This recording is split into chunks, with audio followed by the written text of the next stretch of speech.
Hello friends, வாழ்க வளமுடன்.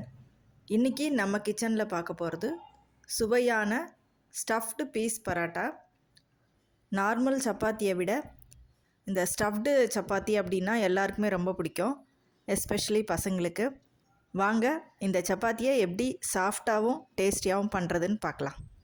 இதுக்கு ஃபஸ்ட்டு மசாலாஸு என்னென்ன வேணும்னு சொல்லிடுறேன். ஜீரகம் 1.5 ஸ்பூன் தனியா, 1.5 ஸ்பூன் சோம்பு. இதை நம்ம சின்ன ஜாரில் போட்டு கோர்ஸாக பொடி பண்ணி எடுத்துக்கலாம்.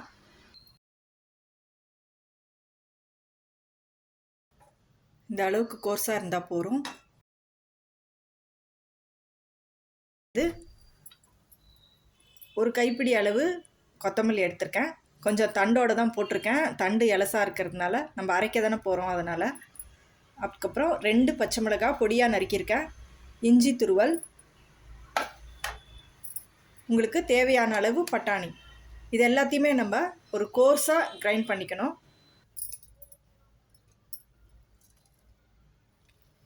பார்த்திங்கன்னா எல்லாத்தையும் சேர்த்து அரைச்சாச்சு. விப்பர் மோடில் போட்டு விட்டு விட்டு அரைக்கணும். அப்போ தான் நமக்கு பேஸ்ட் மாதிரி ஆகாமல் கொஞ்சம் கோர்ஸாக கிடைக்கும். இப்போ கடாயில் ஒரு 3 ஸ்பூன் எண்ணெய் சேர்த்துக்கலாம்.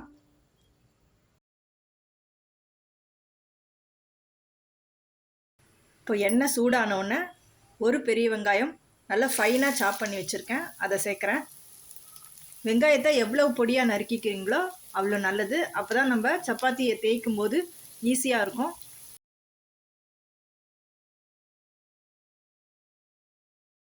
வெங்காயம் வதங்க உப்பு சேர்க்குறேன்.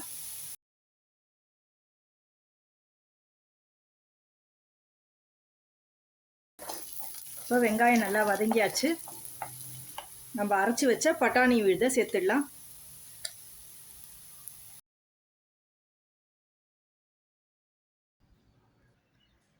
அடுத்தது கரகரப்பாக பொடித்த ஜீரகம் சோம்பு அந்த பொடியையும் சேர்த்துடலாம்.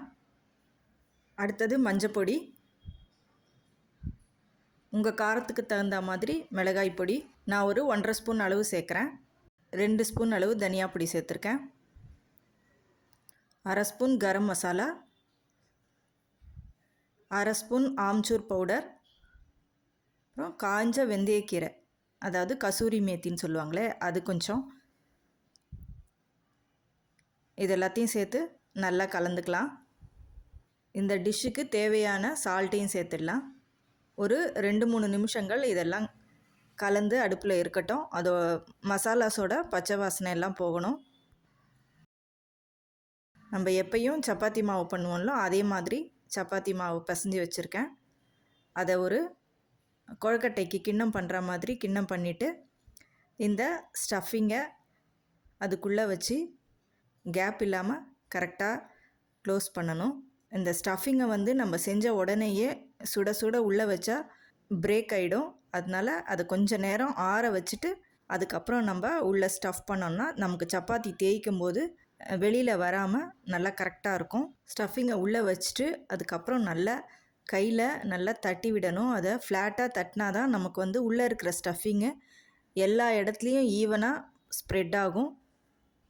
அதுக்கப்புறம் நம்ம ஆஸ் யூஷுவல் எப்படி சப்பாத்தி திரட்டுவோமோ அதே மாதிரியே கொஞ்சம் கோதுமை மாவு டஸ்ட் பண்ணிவிட்டு மெதுவாக உள்ளே இருக்கிற ஸ்டஃபிங் வெளியே வராமல் தேய்க்கணும். இப்போ தோசைக்கல் நல்லா சூடாக இருக்குது. நம்ம செஞ்ச சப்பாத்திகளை இதில் சேர்த்துடலாம். ஃபஸ்ட்டு எண்ணெய் விட வேண்டாம். 2 சைடையும் நல்லா திருப்பி போட்டுட்டு அதுக்கப்புறம் எண்ணெய் விடலாம்.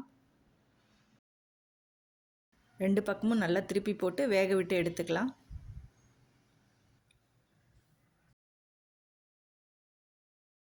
இப்போ சாஃப்டான சப்பாத்தி ரெடி. சப்பாத்தி மாவு பிசையும் போது கண்டிப்பாக நீங்கள் சப்பாத்தி மாவு பிசைஞ்சு ஒரு 1/2 அன் ஹவர் ஊற வைக்கணும். வெறும் சப்பாத்தி செஞ்சாலும் சரி, நம்ம ஸ்டஃப்டு சப்பாத்தி செஞ்சாலும் சரி, நல்லா சாஃப்டாக இருக்கும். நீங்களும் செஞ்சு பார்த்துட்டு எப்படி இருந்ததுன்னு உங்கள் கமெண்ட்டை சொல்லுங்கள். தேங்க்யூ.